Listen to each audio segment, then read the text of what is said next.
யோனாவின் புஸ்தகம் 2ஆம் அதிகாரத்தின் 9ஆம் வசனத்திலே, நானோவென்றால் துதியின் சத்தத்தோടെ உமக்கு பலியிடுவேன், நான் பண்ணின பொருத்தனையை செலுத்துவேன், ரட்சிப்பு கர்த்தருடையது என்றான். ஒரு 3 முறை நல்ல சத்தமா வலக்கரத்தை உயர்த்தி சொல்லுங்க, ரட்சிப்பு கர்த்தருடையது, ரட்சிப்பு கர்த்தருடையது, ரட்சிப்பு. ஹல்லேலூயா. கர்த்தர் ஒவ்வொரு நாள் இந்த வசனத்தை கொண்டு நம்மோட ஒவ்வொரு ஜெப வேளையிலும் கர்த்தர் நமக்கு காலை மாலை மதியம் 3 வேளையும் கர்த்தர் நம்மோடு இடைப்பட்டார். அவருடைய நாமத்துக்கு மகிமை உண்டாவதாக. நம்முடைய தேவன் நம்மை ரட்சிக்கிறவர்.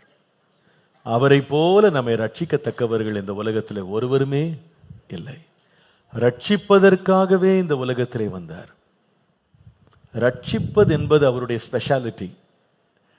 ரட்சிக்கப்படும்படி இயேசுவின் நாமமே அல்லாமல் வேறு ஒரு நாமம் நமக்கு கட்டளையிடப்படவே இல்லை.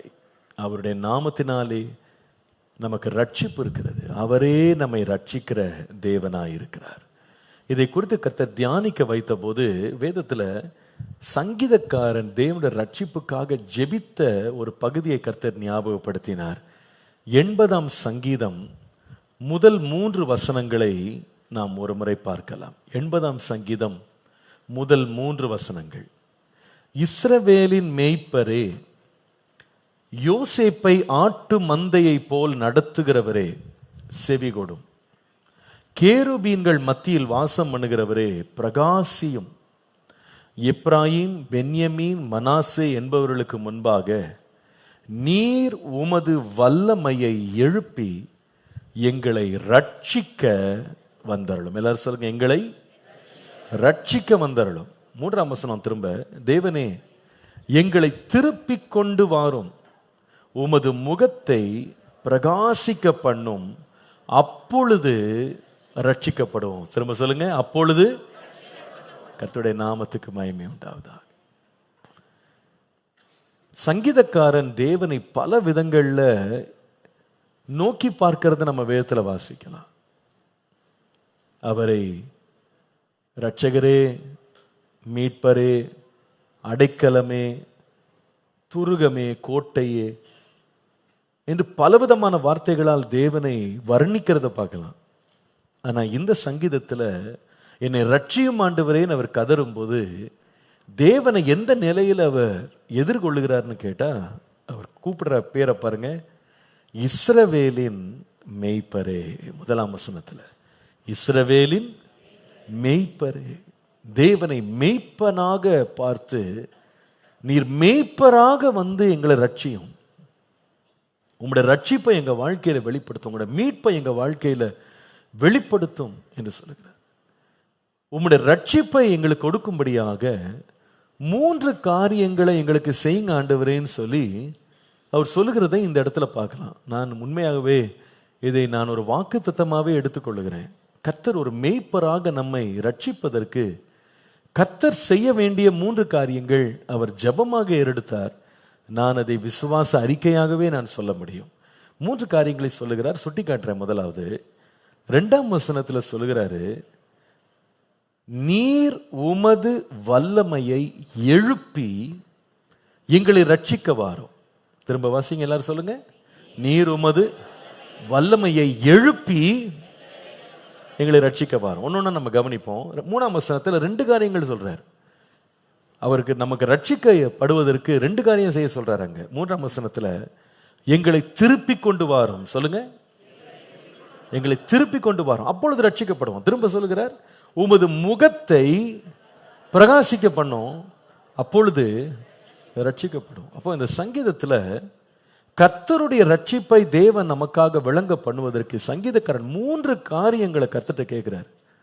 இதை எங்களுக்கு செய்யுங்க ஆண்டவரே, நாங்கள் ரட்சிக்கப்படணும், நாங்கள் விடுவிக்கப்படணும், எங்கள் தொல்லைகள்லேருந்து துன்பங்கள்லேருந்து நாங்கள் விடுவிக்கப்படுவதற்கு ஆண்டவரே இதை எங்களுக்காக நீங்கள் செய்யுங்க அப்படின்னு கர்த்தருக்கு முன்பாக கேட்கறதை நாம் பார்க்குறோம். முதலாவது காரியத்தை அவர் சொல்லுகிறதை நாம் 2ஆம் வசனத்திலே வாசித்தோம். நீர் உமது வல்லமையை எழுப்பி எங்களை ரட்சிக்க வந்தருளும். எல்லாரும் திரும்ப சேர்ந்து வாசிக்கலாம். நீர் உமது வல்லமையை எழுப்பி எங்களை ரட்சிக்க மாறும். ஆங்கிலத்தில் எழுப்பி அப்படின்ற வார்த்தைக்கு இங்கிலீஷ்ல கொடுக்கப்பட்ட வேர்டு வந்து ஸ்டர் அப் அப்படின்ற வேர்டு இருக்கு. ஸ்டர் அப் அப்படின்னா நீர் தூண்டி எழும்பும், என்ன, நீர் உதித்து எழும்பும். ஸ்டர் அப்ன்றது ஒருவரை தூங்கிட்டு இருக்கவங்கள எழுப்புறது அல்லது அசந்து போயிருக்கிறவங்கள தூக்கி விடுறது. நீ உனக்குள்ளே இருக்கிற தேவ வரத்தை அனல் மூட்டி எழுப்பி விடும்படி ஜாக்கிரதையாயிருன்னு இருக்கு பார்த்தீங்களா வசனம். அனல் மூட்டுறதுன்ற வார்த்தைக்கு அங்க சொல்லப்பட்ட வார்த்தை stir up. Stir up the gift that you received. அர்த்தம் என்னன்னா, இது உள்ளே இருக்கிறது, ஆனால் இது தூண்டி எழுப்பப்பட வேண்டும், தட்டி எழுப்பப்பட வேண்டும். இங்கே அவர் கர்த்தரை பார்த்து சொல்லுகிறார், ஆண்டவரே நீங்க உம்முடைய வல்லமையை எழுப்புங்கன்றார். இது எந்த உருவகத்தில் வருது அப்படின்னா, தூங்கி கொண்டிருக்கிறவங்களை எழுப்புறது போல. நீங்க சங்கீதம் 78 65 66 வாசிக்கும் போது இதே போல ஒரு உருவகத்தோடு அவர் ஆண்டவரை பார்த்து அட்ரஸ் பண்றதை பார்க்கலாம். அப்பொழுது ஆண்டவர் நித்திரை தெளிந்தவனை போலவும் திராட்சை ரசத்தால் கம்பீரிக்கிற பராக்கிரமசாலியை போலவும் விழித்து தம்முடைய சத்துருக்களை பின்புறமாய் அடித்து அவர்களுக்கு நித்திய நிந்தையை வரப்பண்ணினார். அங்க வார்த்தை 65 முக்கியமான வார்த்தை, அவர் நித்திரை தெளிந்தவனை போல விழித்துன்னு இருக்கு.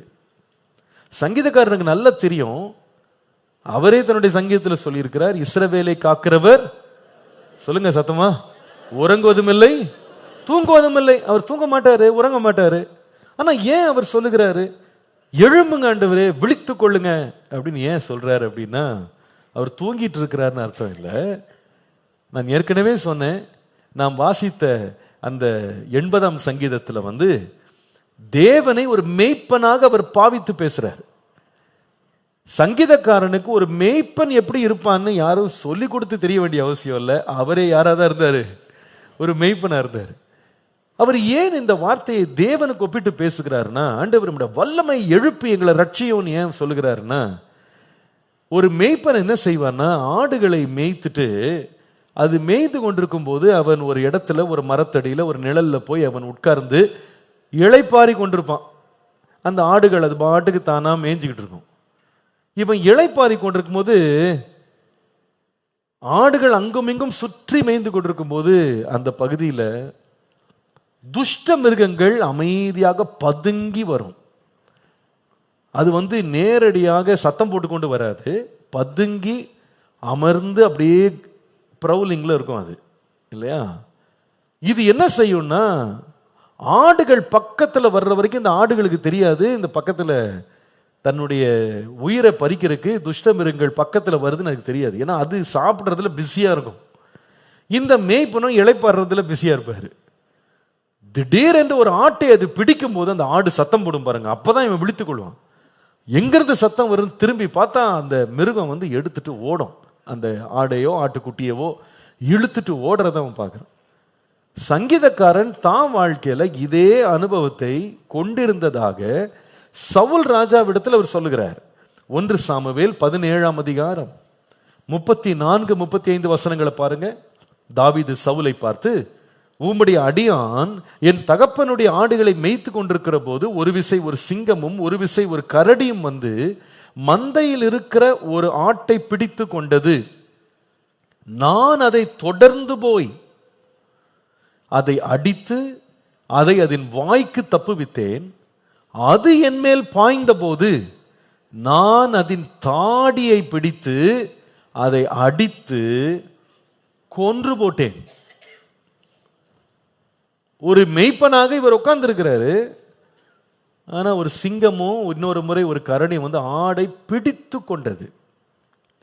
பிடிச்ச பிறகு இவர் விழித்து எழும்புறாரு. எழும்பி பின்தொடர்ந்து போய் அந்த கரடியையும் சிங்கத்தையும் கொன்று போட்டு அதன் வாயிலிருந்து ஆட்டை காப்பாற்றினேன் என்று சொல்லுகிறார். இந்த உருவகத்தை கர்த்தர் கொண்டு வர்றார். ஆண்டவரே, நாங்க பிரச்சனையில மாட்டிக்கிட்டோம். ஒரு சிங்கம் வந்து கவுனது மாதிரி ஒரு கரடி வந்து எங்களை கவி கொண்டது போல நாங்க பிரச்சனையில மாட்டிக்கிட்டோம். நீங்க என்ன பண்ணுங்க, அசந்துராம விழித்து எழும்புங்க. எழுப்பி என்ன செய்யுங்கன்னா, அந்த வாயிலிருந்து எங்களை என்ன செய்யுங்க, காப்பாற்றுங்க. அந்த பிரச்சனையிலிருந்து காப்பாற்றுங்க. சங்கீதம் 35:23 இதே வார்த்தையை திரும்ப அவர் பயன்படுத்துகிறார் பாருங்க. என் தேவனே, என் ஆண்டவரே, எனக்கு நியாயம் செய்யவும் என் வழக்கை தீர்க்கவும் விழித்து கொண்டு எழுந்தருளும். எல்லா சத்தமா ஒரு முறை சேர்ந்து என்னோட வாசிங்க. என் தேவனே, என் ஆண்டவரே, எனக்கு நியாயம் செய்யும், எனக்கு வழக்கை தீர்க்க விழித்து கொண்டு எழும்பும். எப்படி எழும்பணும்? விழித்து கொண்டு எழும்பும்.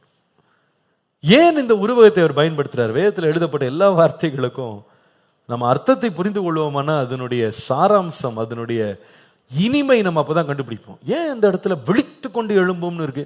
அப்புறம் தூங்கிட்டு இருந்தாரா? அவர் தூங்குற தேவன் இல்லையே. விழித்து கொண்டு எழும்போன்னு ஏன் அந்த வார்த்தை இருக்கு?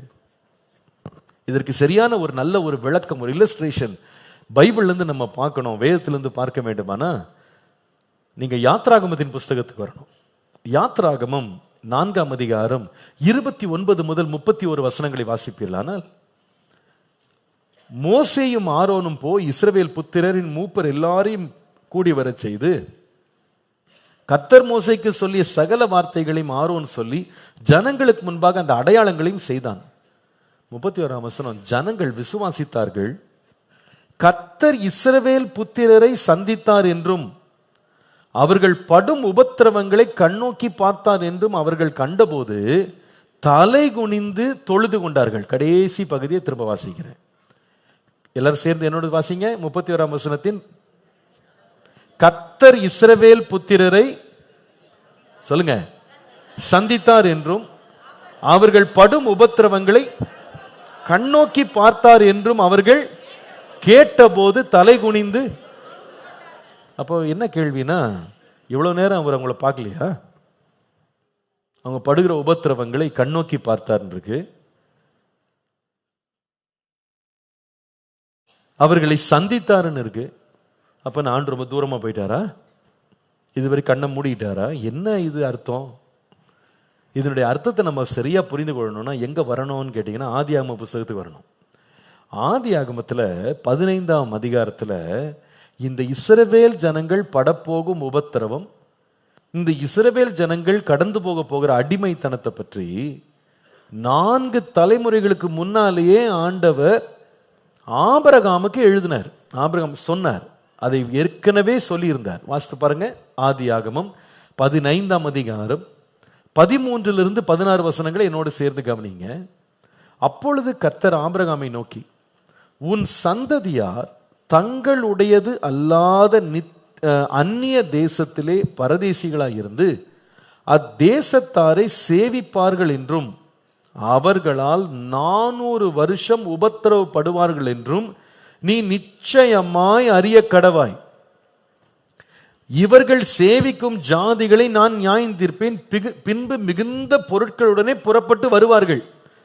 எதெல்லாம் கிளியரா சொல்றாரு பாருங்க ஆபிரகாம்கிட்ட. இஸ்ரவேல் ஜனங்கள் எகிப்துல படப்போற உபத்திரவத்தை இவர்களுடைய முற்பிதாவாகிய ஆபிரகாமுக்கு ஆண்டவர் சொல்றாரு. இந்த ஜனங்கள் இதே தேசத்துல, இந்த எகிப்தின் தேசத்துல இவங்க அந்நியர்களை போல இருப்பாங்க, இந்த அந்நியர்களுக்கு சேவை செய்வாங்க, அடிமைகளா இருப்பாங்க. 400 வருஷம் இந்த எகிப்தியரால உபத்திரவப்படுவார்கள், இதை நிச்சயமா நீ அறிஞ்சுக்கொள் அப்படின்ற.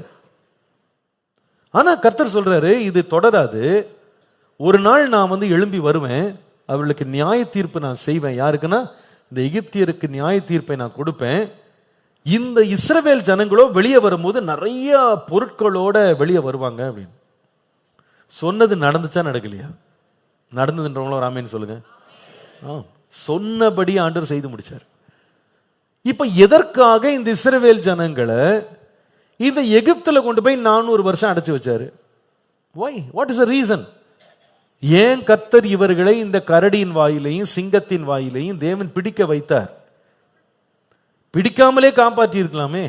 எதற்காக இவர்களுக்கு இந்த உபத்திரவம் என்று கேட்டா அதற்கு ஒரு காரணத்தை ஆண்டவரே சொல்லுகிறார். நீங்கள் அதே அதிகாரத்தின் 16ஆம் வசனத்துல வாசிக்கும் போது ரகசியம் வெளிப்படுது.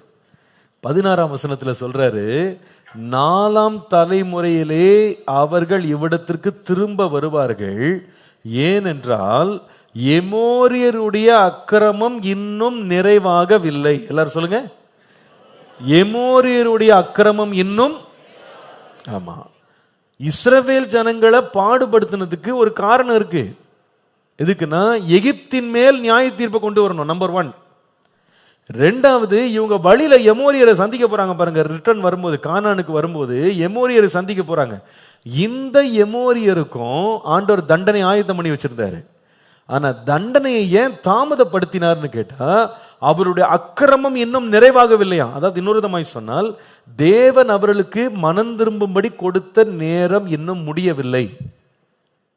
இன்னும் கொஞ்சம் டைம் வச்சிருக்கேன், 400 years அவங்க மனம் திரும்பருக்கு. அவங்களுக்கும் 4 தலைமுறைக்கு இடம் கொடுக்குறேன். அவங்க எப்படியாவது மனம் திரும்பணும், தங்க பொல்லாதைகளை வழிகளை விட்டு திரும்பணும், நான் டைம் கொடுக்குறேன். அந்த டைம் நிறைவேறதுக்காக இஸ்ரவேல் ஜனங்களை போஷிக்க, பாதுகாக்க, பராமரிக்க நான் ஒரு இடத்துல கொண்டு வச்சிருக்கேன். உங்களுக்கு கஷ்டமாக தான் இருக்கும், ஆனால் உங்கள் மேலே நியாய தீர்ப்பு இல்லை. உங்களை அந்த இடத்துல பதுக்கி வச்சு வர வழியில் உங்கள் வாயிலாகவே நான் என்ன செய்வேன்னா, எகிப்தியரை கொள்ளையடிச்சு அவங்களுக்கு நியாய தீர்ப்பு கொடுத்துருவேன். 2வது, நீங்க வர வழியில என்னுடைய கருவியாக நீங்க இருந்து, என்னுடைய பட்டயமாக நீங்க இருந்து, எமோரியரை என்ன செய்யணும், நீங்க அழித்து போடணும். அவங்க மேல நியாய தீர்ப்பை செலுத்துறதுக்காக தான் உங்களை பத்திரப்படுத்தி வச்சிருக்கேன். நீங்க வரும்போது என் பட்சத்தில் நீங்க நின்று நியாயத்தை செய்வீங்க என்று கர்த்தர் சொல்லுகிறார். இப்ப பாருங்க, அப்போ தேவன் நாம உபத்திரவப்படுவதும் அவருடைய கேலண்டர்ல இருக்குன்றத மறந்துடாதீங்க. நம்ம வாழ்க்கையில படுற கஷ்டங்கள், துன்பங்கள், போராட்டங்கள் எல்லாம் தேவன் அறியாமல், அனுமதிக்காமல் நடைபெறாது என்பதை ஒரு விசுவாசி தெளிவாக புரிந்து கொள்ள வேண்டும். யோபுக்கு என்ன துன்பங்கள் வரப்போகிறது, எவ்வளவு துன்பம் வரப்போகிறது, எந்த எல்லை மட்டும் அந்த துன்பம் போகும் அப்படின்றத கர்த்தர் அனுமதித்திருந்தார், கர்த்தர் அறிந்திருந்தார். அப்போஸ்தலனாகிய பவுலை அழைக்கும் போதே அனனியாவிட்ட சொல்லி அனுப்புறாரு, என் நாமத்து நிமித்தம் அவன் எவ்வளவு பாடுபட வேண்டும் என்பதை நான் அறிந்திருக்கிறேன். அவனுக்கு என்னென்ன கஷ்டங்கள் வரப்போகுதுன்னு எனக்கு தெரியும். என் நாமத்து நிமித்தம் எவ்வளவு உபத்திரவப்பட போகிறான்னு எனக்கு தெரியும். இப்போ சங்கீதக்காரன் இந்த அறிவுள்ளவனாக அவன் சொல்கிறான், ஆண்டவரே, சிங்கத்தின் வாய்க்கு எங்களை ஒப்பு கொடுக்குறீங்க, கரடியின் வாய்க்கு ஒப்பு கொடுக்குறீங்க, ஆனாலும் எங்களை எவ்வளவு காலம் நீங்க அந்த பிரச்சனை வழியா கடக்கணுமோ கடக்க பண்ணிட்டு, எப்படி ஒரு மேய்ப்பன் தன் ஆடு சிக்கின உடனே எழும்பி அந்த ஆட்டை அந்த வாயிலிருந்து ரட்சிப்பானோ, அதை போல எங்களை ரட்சிக்கும்படி நீரும் பலத்தோடு எழும்பும் ஆண்டவரே. ஹல்லேலூயா. நீங்க எழும்பும் ஆண்டவரே. அர்த்தம் என்னன்னா, கர்த்தர் எழும்பதான் போறாரு, அதை அவர் ஜெபமாக ஏறெடுத்து சொல்றாரு, ஆண்டவரே, எங்க காலம் உபத்திரவப்படுறதுக்கு முடியும் போது நீங்க எழும்பி எங்களை ரட்சிக்கிறதுக்காக உமக்கு நன்றி. ஹல்லேலூயா. ஓசியா 11ஆம் அதிகாரம் 8ஆம் வசனத்துல ஆண்டவர் எவ்வளவு உரிமையா பேசுறாரு பாருங்க இஸ்ரவேல் ஜனங்களை பார்த்து. எப்ராயிமே, நான் உன்னை எப்படி கைவிடுவேன், இஸ்ரவேலே, நான் உன்னை எப்படி ஒப்பு கொடுப்பேன், நான் உன்னை எப்படி ஆத்மாவை போல் ஆக்குவேன், உன்னை எப்படி செபோயிமை போல வைப்பேன், என் இருதயம் எனக்குள் குழம்புகிறது, என் பரிதாபங்கள் ஏகமாய் பொங்குகிறதுன்னு சொல்றாரு. என் இருதயம் எனக்குள்ள அலசடிப்படுகிறது, என் பரிதாபங்கள் உன் மேல ஏகமாய் பொங்குது. ஏன் தெரியுமா? இந்த உபத்திரவப்படும் போது நான் சந்தோஷமா இருக்கிறேன் நீ நினைக்காத, உபத்திரவப்பட்டது நல்லது, அதனாலே உம்முடைய பிரமாணங்களை கற்றுக்கொண்டேன் என்று சொல்லும்படி உனக்கு வர்ற உபத்திரவத்தினால உனக்கும் நன்மை இருக்கு. உனக்கு வந்த உபத்திரவத்தின் பாதையில் நீ பட்ட கஷ்டங்களால நீ காத்திருந்து விடுவிக்கப்படும் போது உன்னுடைய விடுதலையால் உன்னுடைய சத்துருக்களும் அழிந்து போவதற்கு நான் அதையே உனக்கு நன்மையாய் மாற்றுவேன். ஹல்லேலூயா. ஏசாயா 54:7-8 பாருங்க. இமைப்பொழுது உன்னை கைவிட்டேன், ஆனாலும் உருக்கமான இரக்கங்களால் உன்னை சேர்த்து கொள்ளுவேன். அற்ப காலம் மூண்ட கோபத்தினால் என் முகத்தை இமைப்பொழுது உனக்கு மறைத்தேன், ஆனாலும் நித்திய கிருபையுடன் உனக்கு இறங்குவேன் என்று கர்த்தராகிய உன் மீட்பர் சொல்லுகிறார். ஹல்லேலூயா.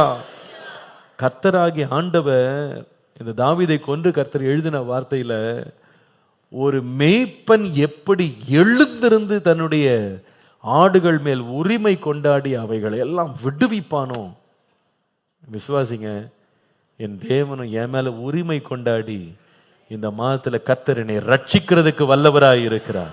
ஹல்லேலூயா. அவருடைய வல்லமையை வெளிப்படுத்துவார். தேவன் அமைதியா இருக்கிறார்னு அவர் வல்லமை இழந்துட்டார் நினைக்காதீங்க. அவர் எல்லாம் நன்மைக்காகவே செய்கிறார். என் வாழ்க்கையில பட்ட பாடுகள்ல கூட நான் திரும்பி பார்க்கும்போது எனக்கு நன்மையாகவே முடிந்தது. வேதம் சொல்லுகிறது போல உபத்திரவத்தின் குகையிலே நான் அவனை தெரிந்து கொண்டேன் என்று சொல்றார். நம்ம வாழ்க்கையை கொஞ்சம் திரும்பி பார்த்தீங்கன்னா எத்தனையோ பேர் நம்ம ரீஅலைன் ஆனது, நம்ம திரும்ப ட்ராக்குக்கு வந்தது எங்கன்னு கேட்டீங்கன்னா எங்க? ஒரு ஃபெயிலியர். நம்ம வாழ்க்கையில வந்து ஒரு உடைவு, நம்ம வாழ்க்கையில வந்த ஒரு பெரிய போராட்டம், நம்ம வாழ்க்கையில வந்த பாடுகள், அந்த சிங்கத்தின் வாயில கரடின் வாயில சிக்கும் போதுதான் தேவனுடைய ரட்சிப்பு அவசியம் என்று நம்ம கர்த்தர்ட்ட கதறி கர்த்தரண்டை திரும்புறதுக்கு அந்த பாதை நமக்கு உதவியா இருந்தது. சொகுசான கப்பல்ல யோனாவுக்கு கர்த்தரை நோக்கி கூப்பிடணும்னு தோணல, ஜெபம் பண்ணணும்னு தோணல. அந்த கப்பல்ல அடித்தளத்துல போய் தூங்குறதுக்கு தான் தோணுச்சே தவிர தான் செய்த தவறையும் தன் கீழ்ப்படியாமையும் உணர்வே அவனுக்கு வரலங்க. ஆனா எங்க வந்துச்சு தெரியுமா? கடலின் நடுவில் இருந்து ஒரு திமிங்கலத்துக்குள்ள, ஒரு மீனின் வயிற்றுக்குள்ள, ரட்சிப்பு உம்முடையது கர்த்தாவே, என்னை ரட்சியும், என் முகத்தை உம்முடைய பரிசுத்த ஆலயத்துக்கு நேராய் திருப்புகிறேன். எப்போ இந்த பிரேயர் ஆட்டோமேட்டிக்கா ஸ்டார்ட் ஆச்சுன்னு கேட்டா, கர்த்தர் கொடுத்த உபத்திரவத்தின் பாதை. அதனால கர்த்தர் என்னுடைய வாழ்க்கையில, நம்முடைய வாழ்க்கையில கொண்டு போகிற கடினமான பாதைகள் கூட மறந்தே போகாதீங்க.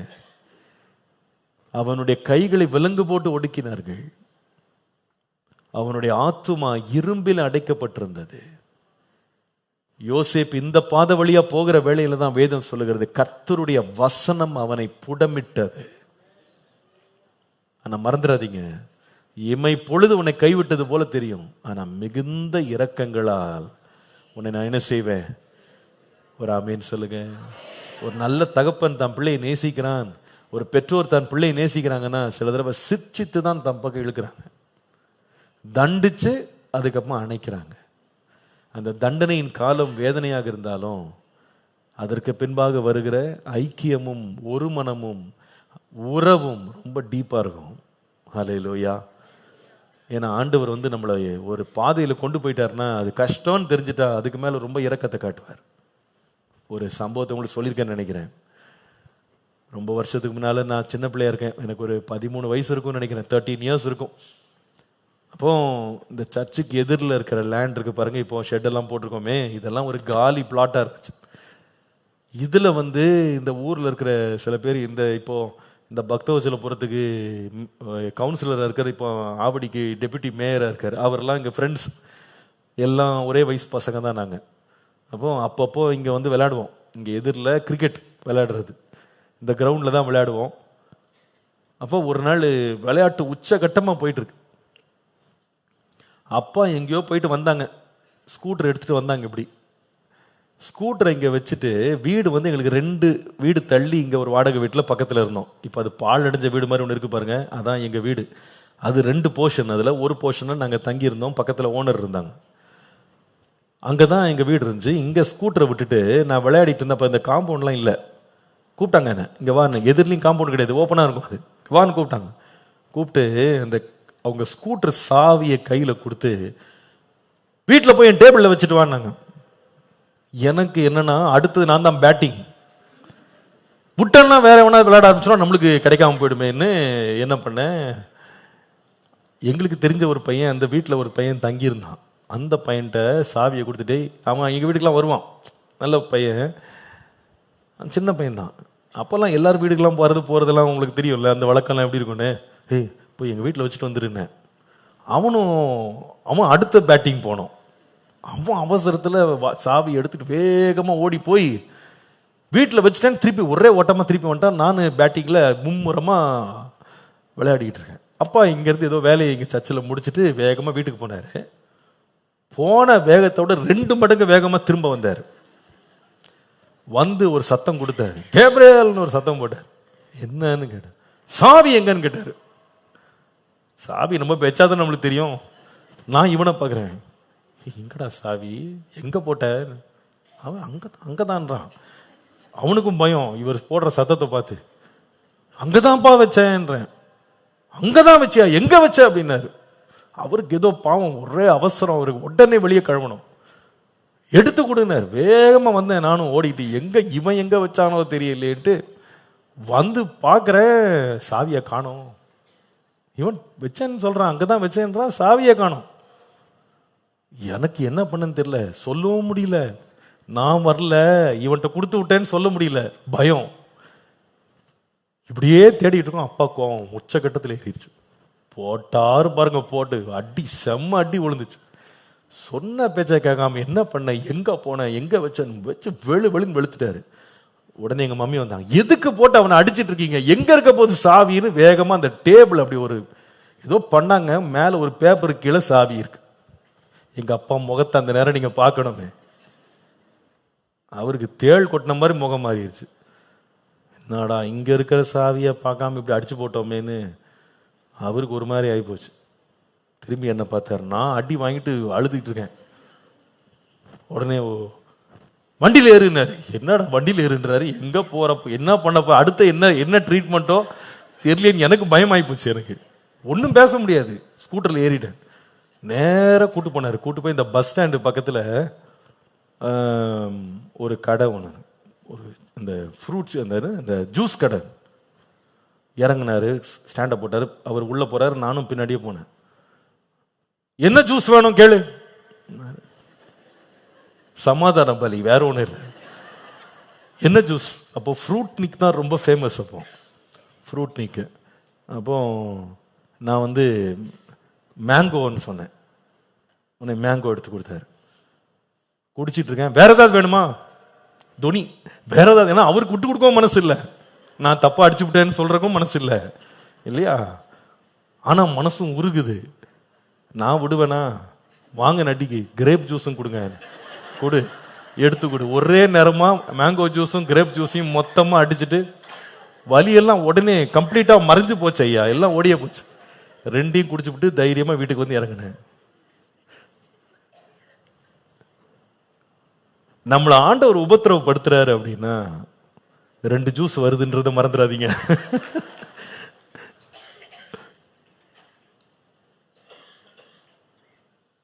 அந்த பாதையும் தேவன் அறியாம செய்யவே மாட்டார். ஒரு தகப்பாங்கடையே அறியாம அடிச்சிருவாரு. ஆனா தேவன் எல்லாவற்றையும் நன்மைக்காகவே செய்கிறார். ஆனா எந்த பிரச்சனையில் நம்ம ஈடுபட்டோமோ அதுல இருந்து வெளியே வரும்போது you will get double for your trouble. நம்ம பட்ட உபத்திரவத்துக்கு இரட்டிப்பான பலனை தேவன் கொடுக்காம நம்மளை சும்மா விடவே மாட்டார். அல்லேலூயா. அதனால விசுவாசிங்க, நான் ஒரு நல்ல மேய்ப்பன் கீழே இருக்கேன். என்னை எந்த உபத்திரவத்தில் கொண்டு போனாரோ அதுல இருந்து தேவன் விடுவிக்க எழும்பும் போது எனக்காக பராக்கிரமம் செய்வார். அல்லேலூயா. The shepherd will save us through his resurgence. அவர் அமர்ந்திருக்கிறது போல தோன்றும், ஆனால் அவர் வெகுண்டு எழும்பும் போது அவருடைய வல்லமையினால் தேவன் எனக்கு பெரிய ரட்சிப்பை தேவன் தருவார். அல்லேலூயா. The shepherd will save through his resurgence. அவர் வெகுண்டு எழுந்து தம்முடைய வல்லமையினால் எனக்கு ரட்சிப்பை கொடுக்கிற ஒரு நல்ல மேய்ப்பனாக இருக்கிறார். அல்லேலூயா. நிச்சயமாய் தருவார். விசுவாசிக்கிறீங்களா? இழந்ததையெல்லாம் தருகிறவர் நம்முடைய தேவன். அல்லேலூயா. எல்லாவற்றையும், எல்லா நன்மைகளையும் தேவன் திரும்ப தருவார். நம்ம கடந்து போன பாதையும் நமக்கும் நல்லது, நம்முடைய சூழ்நிலைக்கும் நல்லது. ஆண்டவரே, நீர் செய்ய போகிற நன்மைக்காக உமக்கு ஸ்தோத்திரம். ஹல்லேலூயா. 2வது, அதே 80ஆம் சங்கீதம் 3ஆம் வசனத்துல, எங்களை திருப்பி கொண்டு வாரும், அப்பொழுது ரட்சிக்கப்படுவோம். எங்களை திருப்பி கொண்டு வாரும். திருப்பி கொண்டு வாரும் அப்படின்ற வார்த்தை சரியான அர்த்தத்தில் நம்ம அதை புரிந்து கொள்ள வேண்டியது என்னன்னா, திருப்பி கொண்டு வரோம்னா இட் ஆக்சுவலி மீன்ஸ் ரெஸ்டோரஸ். இங்கிலீஷ்ல கரெக்டா இருக்காது. ரெஸ்டோரஸ் அல்லது இழந்ததை எங்களுக்கு திரும்ப தாரும். ரெஸ்டோரஸ். அப்பொழுது நாங்கள் ரட்சிக்கப்படுவோம். ஒரு மேய்ப்பன் தன் ஆடுகளை ரட்சிக்கிற விதத்துல முதலாவது கவனிச்சோம், உம்முடைய பலத்தை நீர் பெருக்கி நீர் அதிகரித்து எனக்காக வல்லமை வெளிப்படுத்தி என்னை ரட்சியும், அமர்ந்திராதிரும் அப்படின்றது. 2வது, ஒரு மேய்ப்பன் என்ன செய்கிறார்னா, இழந்ததை திருப்பி தந்து அந்த ஆடுகளை என்ன செய்கிறார்னா ரட்சிக்கிறார். கர்த்தருடைய நாமத்திற்கு மகிமை உண்டாவதா. இந்த இழந்ததை திருப்பி தருகிறார் என்பதை ஒரு ஆட்டினுடைய நிலையில ஒரு மெய்ப்பனாக செய்கிற வேலையை 23ஆம் சங்கீதத்தில் தெளிவாக வாசிக்கிறோம். வாசி பாருங்க, 23ஆம் சங்கீதத்தினுடைய 3ஆம் வசனத்துல, அவர் என் ஆத்துமாவை தேற்றி என்ற வார்த்தை தமிழ்ல இருக்கு. ஆங்கிலத்துல he restores my soul இருக்கும். ரெஸ்டோர்னா என் ஆத்துமாவின் நிலையை எனக்கு திரும்ப தந்து, என் ஆத்துமா இருந்த நிலையை எனக்கு திரும்ப தந்து, அதான் என்னை நீதியின் பாதையில நடத்துகிறீர், நான் இருந்த நிலையில் எனக்கு திரும்ப தர்றீங்க என்று கர்த்தர் சொல்லுகிறார். பாருங்க, எந்த ஒரு காரியத்தையும் பொருளையும் அது இருந்த நிலைக்கு திரும்ப கொண்டு போறது அப்படின்றது ரொம்ப விசேஷமானது. அது ஒரு சாதாரண விஷயம் இல்லை, அது ரொம்ப விசேஷமானது, ரொம்ப விசேஷமானது. அநேக வேளையில் நீங்கள் இந்த யூடியூப்லலாம் சில தடவை சில வீடியோஸ்லாம் பார்த்தீங்கன்னா, ஒரு வாட்ச் இருக்கும், அது 100 வருஷம் வாட்சாக இருக்கும். அது துரு பிடிச்சி பயன்பெறாமல் தண்ணிக்குள்ளே கிடந்து அது அப்படியே தூசி படிஞ்சு கிடக்கும். அதை ஒரு வல்லுநன் என்ன செய்வான்னா எடுத்துகிட்டு அதை க்ளீன் பண்ணி அதெல்லாம் பாலிஷ் பண்ணி அது ஒரிஜினலாக எப்படி இருந்ததோ அதே போல் ரெஸ்டோர் பண்ணுவாங்க. சில கார்கள் இருக்கும், சில வாகனங்கள் இருக்கும், அது பார்த்தீங்கன்னா ஏதாவது ஒரு காட்டுக்குள்ள அப்படியே துரு பிடிச்சி அது அப்படியே பயன்படாமல் அதை பார்த்தீங்கன்னா பெயிண்ட் எல்லாம் போய் அது எல்லாமே கெட்டு போன நிலையில் பரிதாப நிலையில் கிடக்கும்.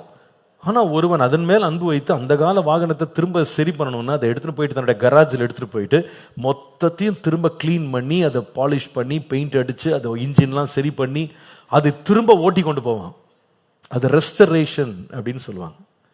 சில வேளையில் யாராவது ஒருத்தர் என்ன பண்ணுவாங்கன்னா, அவங்க பழைய தாத்தா பாட்டி என்ன பண்ணியிருப்பாங்கன்னா, எங்கேயாவது ஒரு இடத்துல ஒரு பெயிண்டிங் வாங்கியிருப்பாங்க, ஒரு நல்ல ஓவியம் ஒன்று வாங்கியிருப்பாங்க, ரொம்ப விலை கொடுத்து வாங்கியிருப்பாங்க. ஆனால் அதை அவங்க காலத்துக்கு அப்புறமா ஏதாவது ஒரு டப்பாவில் போட்டு வச்சுட்டு சுருட்டி வச்சுட்டு அப்படியே விட்டுருப்பாங்க. ஆனால் ஒரு 100 வருஷம் கழிச்சு 200 வருஷம் கழிச்சு அவங்களுடைய சந்ததிகளில் ஏதாவது ஒரு பிள்ளை ஒரு டப்பாவை திறந்து பார்த்தா ஒரு பெயிண்டிங் ஒன்று இருக்கும். ஆனால் அந்த பெயிண்டிங்கை பார்த்தீங்கன்னா அது சரியாக பராமரிக்கப்படாததுனால அங்கங்கே அந்த பெயிண்ட் அந்த கேன்வஸ் விழுந்திருக்கும். அப்போ என்ன செய்வாங்கன்னா அதை எடுத்துன்னு போயிட்டு ஒரு தலை சிறந்த ஒரு பெயிண்டர்கிட்ட கொடுத்தா அந்த பெயிண்டர் என்ன பண்ணுவாருன்னா அதை திருப்பி ரெஸ்டோர் பண்ணுவார். அந்த பெயிண்ட்ல எதெல்லாம் விழுந்து போச்சோ அது எல்லாத்தையும் திரும்ப டச்சப் பண்ணி அது ஒரிஜினலாக எப்படி இருந்ததோ அதே போல் என்ன பண்ணுவாங்க, அதை திரும்ப சீர்படுத்துவாங்க. ஆனால் இந்த சீர்படுத்துவது விசேஷமாக இருந்தாலும் இந்த சீர்படுத்துவது என்பது சாதாரண விஷயம் அல்ல என்பதுதான் உண்மை. ஏன் சீர்படுத்துறது சாதாரண விஷயம் இல்லை தெரியுமா? 4 ரீசன் சொல்வேன். why is restoration so special? ஆண்டவர் நீ இழந்து போனதை திரும்ப தருவேன்னு சொல்றாரு இல்லையா? இழந்து போனதை திரும்ப தருவேன், எங்களை இழந்து போனதை திரும்ப தந்து ரட்சியம்ன்றாரு. எதற்காக அந்த திரும்ப தரணும்? திரும்ப அதை ஏன் உயிர்ப்பிக்கணும்? திரும்ப ஏன் சீர்படுத்தணும்? ஏன் அது ஒரு கடினமான காரியம்? கர்த்தரே அதில் இன்வால்வ் ஆக வேண்டிய அவசியம் என்ன? ரெஸ்டரேஷன்ல ஆண்டவர் இன்வால்வ் ஆறேன்னு சொல்றாரு. அதனுடைய காரணம் என்ன? அதனுடைய ஆழம் என்னன்னு பார்த்தீங்கன்னா 4 reasons. Number 1, the taste for taking up the task for restoration is a rarity.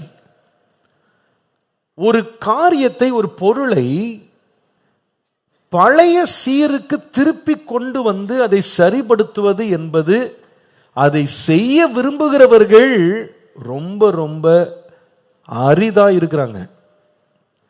யாருமே பழைய பொருளை எடுத்து சரிபடுத்துறதுக்கான விருப்பம் எல்லாரிடத்துலையும் இருக்காது, எல்லாரிடத்துலையும் இருக்கவே இருக்காது இல்லையா? நீங்கள் பொதுவாக வீட்டு வேலை செய்கிறவங்கள போய் நீங்கள் மேஸ்திரியெல்லாம் கேட்டு பாருங்களேன். வெட்டாந்திரையான ஒரு லேண்டில் புதுசாக வீடு கட்டுறதுக்கு எந்த கான்ட்ராக்டரும் சந்தோஷமாக வருவாங்க. ஆனால் அதே வேளையில் நீங்கள் ஒரு 100 வருஷம் பழைய வீடை ஒன்று வச்சுக்கிட்டு இந்த வீடை கொஞ்சம் ரீமாடிஃபிகேஷன் பண்ணணும், ரீமாடலிங் பண்ணணும், இதை கொஞ்சம் நம்ம சீரமைக்கணும், இதெல்லாம் கொஞ்சம் ரெஸ்டோர் பண்ணணும்னா, சார் நமக்கு இதெல்லாம் முடியாது சார், கிளம்பி போயிட்டே இருப்பாங்க. நிறைய பேர் வரவே மாட்டாங்க. ஏன் தெரியுமா? இது சாதாரண விஷயம் இல்லை. பழசுல வேலை செய்யறதுக்கு எல்லாருக்குமே விருப்பம் இருக்காது, புதுசாக வேலை இருக்கணும். பழைய கம்பியை வச்சுக்கிட்டு, பழைய மரத்தை வச்சுக்கிட்டு, பழைய கல்லை செதுக்கிட்டு யார் இந்த வேலையெல்லாம் பார்த்துட்டு இருக்கா? புதுசா மடமடன் எடுத்து கட்டிட்டு போறதை விட்டுட்டு பொறுமையா யாருக்கு செய்யறதுக்கு பொறுமை இருக்கு, விரும்ப மாட்டாங்க. ஆனா கர்த்தர் எப்படிப்பட்டவர் தெரியுமா? இழந்து போனதை, கெட்டு போனதை ரட்சிக்கிறதுல அவ்வளவு பிரியமுள்ளவர் நம்முடைய தேவன். த டேஸ்ட் அவருக்கு இருக்கு. நம்மளெல்லாம் பார்த்து நம்ம அடிபட்டு, நாம காயப்பட்டு, நாம குற்றுயிராக கிடக்கும் போது எல்லாரும் ஒதுங்கி போனாலும் அவர் நம்மகிட்ட என்னப்பா உன்னை சரி பண்றதுக்கு எனக்கு ரொம்ப சந்தோஷப்பா அப்படின்னு நம்மளை செட்ரைட் பண்ண அவர் ரொம்ப விசேஷத்த அன்புள்ளவராக இருக்கிறார். அல்லேலூயா.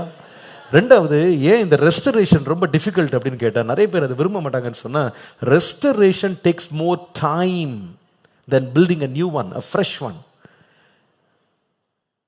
பழுதாகி போனதை சீர்படுத்துவது என்பது அதிக காலம் பிடிக்கிற ஒன்று. புதுசா கூட ஒரு கட்டடத்தை கட்டிடலாம், புதுசா ஒரு பொருளை செஞ்சிடலாம். பழச சுத்திகரித்து சீர்படுத்தி அதை திரும்ப அது செவ்வையாக்குறது என்பது அதிக நேரம் பிடிக்கும். It takes lot of time. அதனால யாருக்குமே ரெஸ்டரேஷன் பிடிக்கவே பிடிக்காது. ஆனா நம்முடைய தேவன் யார் தெரியுமா? எவ்வளவு காலமானா கூட இழந்ததையெல்லாம் திரும்ப தருவதற்கு அவர் நமக்காய் காலத்தை கொடுக்கிற தேவனாய் இருக்கிறார். அல்லேலூயா. ஆச்சரியமா இருக்கு பாருங்க. இஸ்ரவேல் ஜனங்களை அந்த எகிப்து தேசத்துல 400 வருஷம் அடிமைகளை வச்சு தேவன் அதுக்கப்புறமா திருப்பி அவங்களை ரெஸ்டோர் பண்றதுக்கு ஆண்டவர் டைம் எல்லாம் பார்த்து யோசிக்கவே இல்லை. 40 வருஷம் நடத்தும் போது அவர் பொறுமை இழக்கவே இல்லை. அவங்களை இழந்த இடத்தை, எந்த இடத்துல இருந்து கிளம்புனாங்களோ, கானான்ல இருந்து கிளம்புனாங்களோ அதே இடத்துக்கு நான் திருப்பி கொண்டு வருமே. நாங்க பாருங்க, மொத்த ப்ராசஸ் பார்த்தீங்கன்னா கிட்டத்தட்ட 470 இயர்ஸ் ஆச்சு. But God was not tired. ஆண்டவர் சோர்ந்து போகவே இல்லை. அந்த வேலை எடுத்து செய்வதில் அவ்வளவு சந்தோஷமா இருந்தார். தினந்தோறும் அவர்களோடு மேகஸ்தம்பமாக, அக்கினி ஸ்தம்பமாக நடந்து வந்து அவங்களை அப்படியே அழகா ரெஸ்டோர் பண்ணி சொன்ன வார்த்தையை நிறைவேற்றி முடிச்சுட்டு தான் கிளம்பினார். பாருங்க நம்முடைய தேவன் எவ்வளவு நல்லவர். அதனாலதான் ரெஸ்டரேஷன்ன்றது ரொம்ப கஷ்டம். மனுஷன் செய்யறது ரொம்ப கஷ்டப்படுவாங்க. கர்த்தரோ நேரம் எடுத்து நம்மை சீர்படுத்த வல்லவர். மூன்றாவது, not many have the talent for restoration. அதுக்கான திறமை மூன்றாவது எல்லார் இடத்துலையும் கிடையாது. not many have the talent. ஏன்னா ஒரு பழைய பொருளை வேலை செய்யறதுன்றது ரொம்ப ரொம்ப ஜாக்கிரதையாக நுணுக்கமா செய்யணும். ஒரு சின்ன தவறு செய்தா கூட அது உடஞ்சு போயிடும், அது திருப்பி சீர்படுத்தவே முடியாது, அது ரொம்ப டோட்டலா டெஸ்ட்ராய் பண்ணிடுவாங்க. அதனால இந்த பழைய பொருட்களில் வேலை செய்யறவங்ககிட்ட அதிகமான திறன், ரொம்ப திறமை உள்ளவர்களாக அவங்க இருப்பாங்க. they know how to touch it இல்லையா? இந்த அகழ்வாராய்ச்சியெல்லாம் பார்த்தீங்கன்னா, அந்த மண்ணிலேருந்து தோண்டி அந்த சின்ன சின்ன பானைகளை எடுத்து வெளியே வைக்கும் போது பார்த்தீங்கன்னா, நம்ம ஊரில் இருக்கிற மாதிரி கடப்பாரை ஜேசிபி கொண்டு வந்து மொத்தமாக வாரி எடுத்து போட்டால் இருக்கிறதெல்லாம் போயிடும். அவங்க எப்படி எடுத்துகிட்டு போவாங்கன்னா, சின்ன சின்ன ஒரு ப்ரஷ்ஷை வச்சுக்கிட்டு, சின்ன ஒரு சிக்கல் வச்சு அப்படியே மெதுவாக தட்டி தட்டி அது உடையாதபடி பொறுமையாக ஒரு பானை எடுக்கிறதுக்கு 3 நாள் ஆகும். சாதாரண ஒரு ஆள்கிட்ட போய் அப்பா பானை எடுப்பான்னா ஒரு 100 துண்டா உடச்சி கொண்டு வந்து எடுத்து கொடுத்துருவான் நம்மகிட்ட இல்லையா? எடுத்துட்டாங்க பானை, இந்தாங்க நீங்களே ஒட்டிடுங்க, இதான் பானை மாதிரி தெரியுதுன்னு சொல்லி கொடுத்துருவான். ஆனால் ரெஸ்டோர் பண்ணுறவங்கள பார்த்தீங்கன்னா அவங்களுக்கு ஸ்பெஷல் கிஃப்டே இருக்கும். அது அவ்வளவு நேர்த்தியாக நொறுங்காமல் உடையாமல் சீராக ரெஸ்டோர் பண்ணி, அதுக்கு ஸ்பெஷல் ஸ்கில், அதுக்கு ரொம்ப பொறுமை தேவை. நம்ம ஆண்டவரை போல நீடிய பொறுமை உள்ளவர் யாருமே, அவர் நம்மை திரும்ப மீட்டுக் கொள்ளுகிறார். அல்லேலூயா. நாலாவது, the tariff for restoration is always higher than making it first hand. ஒரு காரியத்தை பழையதிலிருந்து எடுத்து அதை புதுப்பிக்கிறதற்கான செலவு இருக்கு பாருங்க, அது இதுக்கு புதுசே செஞ்சுட்டு போயிடலாம் இல்லையா? நம்ம சர்ச்சில் நம்ம வைத்திருக்கிற கட்டிடங்களில் நிறைய கட்டிடங்கள் பழச புதுப்பிச்சு அழகாக சீர்படுத்தினது. இந்த எதிரில் இம்பேக்ட் பில்டிங் இருக்கு பாருங்க, இந்த இம்பேக்ட் பில்டிங் அதில் வேலை செய்ய ஆரம்பிக்கும் போது அது 38 வருஷம் ஓல்டு பில்டிங். அது அந்த பில்டிங்கை அப்படியே வைத்து அதை ரொம்ப சிறப்பாக மாற்றுறதுக்காக ஃபுல்லாக ரெனோவேஷன் பண்ணும்போது 3 மேசன் போயிட்டாங்க மாறி மாறி மாறி. ஏன் தெரியுமா? இது என்னங்க வேலை, இது செய்யவே முடியல, இதை உடச்சி மாற்றி கதவை மாற்றுறது, இதை மாற்றுறது ரொம்ப கஷ்டங்க அதனால் யாரும் செய்ய விரும்பலை. எல்லாத்துக்கும் மேலே இதை சீர்படுத்துகிற வேலையில் நிறைய பேர் என்கிட்ட சொல்லிட்டு போனது, இந்த கட்டிடத்தை உடைச்சி இதை செட்ரைட் பண்ணுறதுக்கு புதுசாகவே இடித்து போட்டு முழுசாக கட்டியிருக்கலாம். ஆமாம், பழசை செய்கிறது எப்போவுமே வேலை ஜாஸ்தி தான். வேலையும் ஜாஸ்தி, விலையும் ஜாஸ்தி. ஆனால் நம்முடைய ஆண்டவர் யார் தெரியுமாங்க? ஒன்று கெட்டு போச்சு, ஒன்று காணாமல் போச்சு, ஒன்று தொலைஞ்சு போச்சு, ஒன்று நசுங்கி போச்சுன்ன உடனே இதில் போய் வேலை செய்கிறதுக்கு புதுசாக ஒன்று எடுத்து வேலை செய்யலாம் அப்படின்னு யோசிக்காம, என்ன விலையானாலும் தேவன் நம்மை மீட்டுக்கொள்ள தேவன் வல்லவராக இருக்கிறார். உங்களுக்கு தெரியுமா, நம்மளெல்லாம் ரெஸ்டோர் பண்ணுறதுக்கு ஆண்டவர் எவ்வளோ விலை கொடுத்தாருன்னா, தன்னுடைய ஜீவனையை நம்ம கை கொடுத்தார். ஹல்லேலூயா. தன்னுடைய ரத்தத்தையே நம்ம கை கொடுத்தார். அவ்வளோ பெரிய விலை கொடுத்து, விலையேற பெற்ற ரத்தத்தை கொடுத்து நம்ம எல்லாரையும் ரெஸ்டோர் பண்ணார். ஹல்லேலூயா. இந்த ரெஸ்டோர்லாம் பண்ணது எதுக்குன்னு கேட்டால், இந்த தொலைந்து போன ஆடுகளை அது இருந்த முந்தின சீருக்கு திரும்ப கொண்டு வந்து ரட்சிக்கவே. இதை தான் நம்ம லூக்கா எழுதின சுவிசேஷம் 15ஆம் அதிகாரத்தில் படிக்கிறோம். 4ஆம் வசனத்திலிருந்து, உங்களில் ஒருவன் 100 ஆடுகளை உடையவனாய் இருந்து அவைகளில் ஒன்றே ஒன்று காணாமல் போனால் 99 ஆடுகளை வனாந்தரத்தில் விட்டுவிட்டு காணாமல் போன ஆட்டை கண்டுபிடிக்கும் வரமும் தேடி திரியானோ? கண்டுபிடித்த பிறகு அவன் சந்தோஷத்தோடே அதை தன் தோள்களின் மேல் போட்டுக்கொண்டு வீட்டுக்கு வந்து சிநேகிதரை, அயலாரை எல்லாரையும் கூட வரவழைத்து, காணாமற் போன என் ஆட்டை கண்டுபிடித்தேன், என்னோடு கூட சந்தோஷப்படுங்கள் என்பானே. அடுத்த வசனம் தான் அதுல கிளைமேக்ஸ். அதை வந்து அழகா விளக்குறாரு பாருங்க. அது போல மனம் திரும்ப அவசியம் இல்லாத 99 நீதிமான்களை குறித்து சந்தோஷம் உண்டாகிறதை பார்க்கிலும் மனம் திரும்புகிற ஒரே பாவி நிமித்தம் பரலோகத்திலே மிகுந்த சந்தோஷம் உண்டாயிருக்கும். அல்லேலூயா. பரலோகத்துக்கு போனா ஆண்டவர் வச்சிருக்கிற எல்லா ஆத்மாவும் பார்த்தீங்கன்னா எல்லாம் ரெஸ்டோர்டு தான். ஃபுல்லா எல்லாம் நெளிஞ்சது, உடஞ்சது, ஆக்சிடென்ட் ஆனது, சொட்டை விழுந்தது, துரு பிடிச்சது, பிரேக் டவுன் ஆனது, எல்லாம் வேணாம் வேணான்னு தூக்கி போட்ட எல்லாம் கைலாங்கடைக்கு போனது எல்லாம் ஆண்டவர் எடுத்துட்டு வந்து எல்லாம் பாலிஷ் பண்ணி நல்லா சுத்தம் பண்ணி வருஷக்கணக்கா ஆண்டவர் ரெஸ்டோர் பண்ணி மேலே கொண்டு வந்து வச்சிருப்பாரு. இதுவா வந்து சேர்ந்துச்சு, இந்த ஆக்சிடென்ட் ஆன பார்ட்டி அவன் சேர்ந்துச்சு, இந்த பாவி அவன் சேர்ந்தான். ஆமாப்பா, 20 வருஷமா அவனை பெயிண்ட் அடிச்சுக்கிட்டு இருந்தேன், 20 வருஷமா சொட்டை பார்த்துக்கிட்டு இருந்தேன், 20 வருஷமா டிங்கரிங் பண்ணேன், 20 வருஷமா அவனை உருவாக்கி கொண்டிருந்தேன். நீங்கெல்லாம் பரிதாபம் பார்க்காதீங்க, எல்லாருமே அந்த கேட்டகரி தான். நம்ம எல்லாருமே அந்த கேட்டகரி தான். நீதிமான் ஒருவனும் இல்லை, எல்லாரும் பாவம் செய்து தெய்வ மகிமையற்றவர்களானோம். நம்ம இந்த டிங்கரிங் கேஸ் எல்லாம் கத்தரை உட்கார வச்சு நம்மளுக்கு பட்டி பார்த்து வெல்டிங் பண்ணி நம்மளுக்கு ஆண்டவர் என்னென்னமோ பேட்சப்லாம் பண்ணி இத்தனை வருஷமா உட்காந்து ரெடி பண்ணி என்ன பண்றாரு? அவருடைய ராஜ்யத்தில் கொண்டு போய் சேர்க்கிறார். அல்லேலூயா. அந்த மனம் திரும்ப ரெஸ்டோர் பண்ற ஒரு பாவிக்காக பரலோகமே களி கூறுதான். நம்முடைய தேவன் எவ்வளவு நல்லவருங்க. அப்போஸ்தலனாகிய பவுலுடைய ஒரு கார் மாதிரி அவரை கற்பனை பண்ணி பாருங்களேன். இந்த வண்டி எப்படிப்பட்ட வண்டி? போறவங்களெல்லாம் மோதின வண்டி, நிறைய பேரை காலி பண்ண வண்டி இல்லையா? ரொம்ப மோசமான வண்டிங்க அந்த வண்டி. அவரே சொல்றாரு, பேரு தான் பரிசேயன், பேரு தான் நியாயப்பிரமாணத்தை சிறுவை இருந்து படித்தவன். வண்டி நல்ல எக்ஸ்பென்சிவான வண்டி தான். போகிற வழியெல்லாம் எத்தனை 100 பேர் அடிக்கிறது, உதைக்கிறது, மோதுறது. ஒரு ட்ரிப்பு வெளியே வண்டி போனாலே 10 பேர் அடிபட்டு கிடப்பான். அந்த மாதிரி வண்டி இது, மோசமான வண்டிங்க இது. ஆனால் இந்த வண்டியை ஆண்டவர் பிடிச்சி மிகுந்த கிருபையினால ஆண்டவர் எல்லாத்தையும் சொட்டக்கட்டெல்லாம் பார்த்து ஒழுங்காக பண்ணி டிங்கர் பண்ணி நீட்டாக பண்ணி ஒரு நாள் இந்த வண்டி சொல்லுது, நல்ல போராட்டத்தை போராடினேன், ஓட்டத்தை முடித்தேன், விசுவாசத்தை, இது முதல் நீதியின் கிரீடம் எனக்காக வைக்கப்பட்டிருக்கு. இங்கிருந்து விட்டுட்டு நான் ஷோரூமுக்கு போறேன், ஆண்டவர்கிட்ட போறேன், எல்லாம் ரெடி பண்ணி ஆண்டவர் என்ன பண்றாரு? மகிமையில சேர்த்து கொள்ளுவார். அல்லேலூயா. நம்முடைய தேவன் ரட்சிக்கிறவர், ஒரு மெய்ப்பனை போல ரட்சிக்கிறார். எப்படி ரட்சிக்கிறார்னா, by restoring us. The shepherd will save through restoration.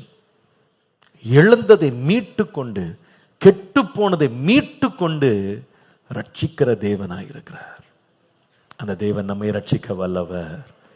கடைசியா மூன்றாவது, இந்த மேய்ப்பன் எப்படி ரட்சிக்கிறார் என்றால், சங்கீதம் 80 சங்கீதம் 3 வசனம் பாருங்க, கடைசி பகுதி. உமது முகத்தை பிரகாசிக்க பண்ணும், அப்பொழுது ரட்சிக்கப்படும். எல்லாம் திரும்ப சொல்லுங்க. உமது முகத்தை பிரகாசிக்க பண்ணும், அப்பொழுது ரட்சிக்கப்படுவோம். முதலாவது சொல்லுகிறார், ஆண்டவரே உம்முடைய வல்லமையோடு எழுந்திருந்து என்னை ரட்சியும்.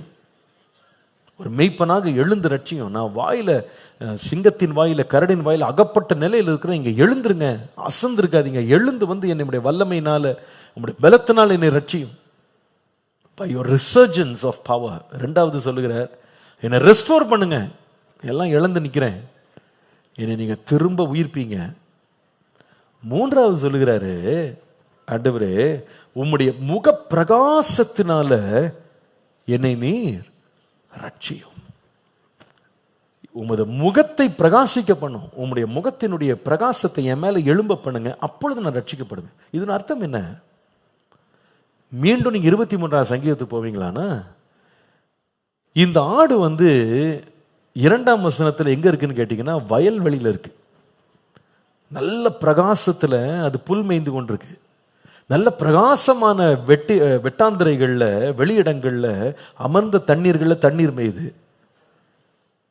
3ஆம் வசனத்துல ஆத்துமா தேற்றப்படுது, நீதியின் பாதைகள்ல நடக்குது, வெளிச்சம் பிரகாசிக்கிறது.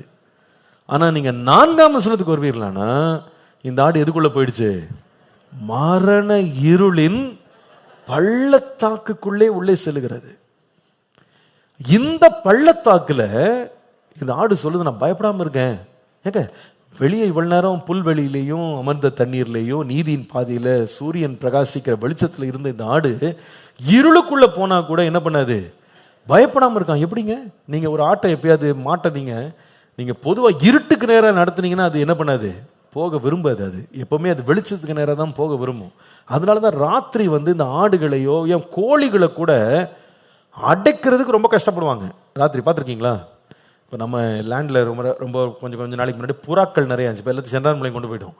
இந்த புறாக்களை பார்த்தீங்கன்னா, சாயங்காலம் 5-5:30 அதை தீனி போட்டு உள்ள அடைச்சிடணும். ராத்திரி ஆச்சு, இருட்டாயிடுச்சு, நீங்க அடைக்காம விட்டீங்க, ஒருவேளை அந்த டோரை க்ளோஸ் பண்ணிட்டாங்க, இது உள்ள அடையிறதுக்கு முன்னால டோரை க்ளோஸ் பண்ணிட்டு தெரியாம திறக்காம விட்டாங்க வச்சுடுங்களேன், இது அதுக்கப்புறமா அடுத்த நாள் காலையில வரைக்கும் ஒரு புறா கூட இந்த கூண்டுக்குள்ள போய் அடையாது. அது உள்ள அடையணும்னா வெளிச்சம் இருக்கும் போதே அடைஞ்சிடணும். காகங்களை பார்த்துருக்கீங்களா? அது எப்போ போய் ரிட்டர்ன் ஜேர்னி போகும்னு கேட்டீங்கன்னா, இந்த சாயங்காலம் மாலை மயங்கிறது இருக்கு பாருங்க, அந்த டைம்லேயே அது எல்லாம் பறந்து போய் அங்கங்கே கூடுகளில் போய் உட்காந்துரும். நைட்டில் பறக்காது, அதெல்லாம் வவ்வால் தான் பறக்கும். அது it's made for the night. ஆனால் இந்த பறவைகள்லாம் பார்த்தா வெளிச்சத்தில் தான் பறக்கிறதுக்கும் நடமாடுறதுக்கும் விரும்பும். இந்த ஆடும் பார்த்தீங்கன்னா இரவு பிராணி இல்லை, அது பகல் பிராணி. அது இருட்டை பார்த்தா ஒரு அடி எடுத்து வைக்காது. அதனால அதை அடைக்கணும்னு நினைக்கிற ஒரு தொழுவத்துக்குள்ள கொண்டு வரணும், பிரகாசம் இருக்கும் போதே அவன் கொண்டு போயிடணும். அப்பதான் நடக்கும். அது இருண்ட பிறகு அதை போய் இழுத்து பாருங்க, வரவே வராது. It will never come out. ஆனா அதே வேளையில வெளிச்சம் வந்துருச்சு வச்சுடுங்களேன், கதவை திறந்து விட்டீங்கன்னா போதும், எல்லாம் ஒரே ஓட்டமா வெளியே ஓடி வரும். Because it likes the light. ஆனா வேதம் சொல்லுது, இந்த புல்வெளிகள்லையும் அமர்ந்த தண்ணீர் அண்டையிலையும் நீதியின் பாதையிலும் நல்ல சூரிய பிரகாசத்துல நடந்து கொண்டிருந்த இந்த ஆடு இப்ப மரண இருளின் பள்ளத்தாக்குல போனா சொல்லுது, நான் பயப்படவே மாட்டேங்க. ஏன் பயப்பட மாட்டேன்னு இந்த ஆடு சொல்லுச்சு? மரண இருள்னு கேட்டா, தேவரீர் என்னோடு கூட, சொல்லுங்க சத்தமா, யார் இருக்கா? தேவரீர் என்னோடு கூட. இந்த தேவன் யார்? Who is this God? அவரை கொஞ்சம் பார்க்கலாமா யாருன்னு? 1 யோவான் 1:5 பாருங்க. 1 யோவான் 1:5, தேவன் ஒளியாய் இருக்கிறார், அவரில் எவ்வளவேனும் இருள் இல்லை. சொல்லுங்க திரும்ப, தேவன் எப்படி இருக்கிறார்? ஒளியாய் இருக்கிறார், அவரில் என்ன இல்லை? அப்போ இந்த தேவனோடு, கர்த்தரினோடு கூட இருக்கிறாருன்னு சொல்லி பயப்படாம போனது காரணம் என்னன்னா, கூட வந்த தேவன் யாருன்னா வெளிச்சமாய் இருக்கிறார். அல்லேலூயா.